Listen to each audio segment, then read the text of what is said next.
What's up everybody, Jay here and welcome back to the Planet Tank, and today I'm just going to give you guys a quick update on this little 10 gallon here. It's doing really good other than the bladder snails, but other than that, let's check it out. So if this is your first time seeing this tank, as the title says, it is a non-CO2 aquascape, not using any Floris Excel or any kind of liquid carbon either. The fish are doing really well, the shrimp are in there breeding like crazy, the red cherry shrimp. My Bucephalandra wavy green here actually just put up a flower the other day, which is pretty awesome. That's just its way of letting you know it's happy and it's doing really good in there.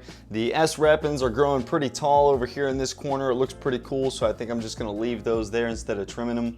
The ones on this side are quite a bit shorter, but that's just because this top of the tank, or this side of the tank over here, is a lot more open and lets a lot more light in, so those are going to stay lower just naturally because they're getting more light. And with the bladder snails that I mentioned, they're kind of getting on my nerves because all of the new growth from my crypts that I just put in there, they're eating it all. So every time I do a water change on this tank, which is once every Tuesday, it is a 50% or more water change, depending on how bad I think the tank needs it. But the tank pretty much looks just like this every single week. There's no nuisance algae or anything. No algae builds up on the glass. The driftwood, I actually did spray that down. I took these two pieces out and sprayed them down with Seachem Excel, and those are now algae free. And other than that, I can't really spot any other algae in the tank, which is good. The Anubias here, this is Anubias nana, by the way. It's all doing really good. I put some Java Fern Windalove over there. I'm sure you guys seen that in the last update, but that is doing really good. It's starting to put up some new leaves. The problem with Java Fern that I think most people face is that when they buy it from the store or their online retailer or whatever, more than likely those are grown immersed, which is out of water in the greenhouses. So believe it or not, Java Fern can be grown immersed, and usually it takes a long time for it to transform itself into submersed growth. So that's usually where people start to see it growing algae all over the leaves and stuff. Just trim those leaves off, and that'll help it put its energy into producing new leaves that are transformed for underwater growth. And so yeah, with Java Fern, any kind of Java Fern, you just got to really be patient with that stuff and let it do its thing. So as you can see up here, the Brazilian pennywort is just going absolutely crazy. That's the round leaf plant here. It's doing ridiculously good in here. It's one of those plants that just wants to grow straight to the top and grow out of water as soon as possible. So that's its overall goal. So that's definitely gonna need some trimming here soon.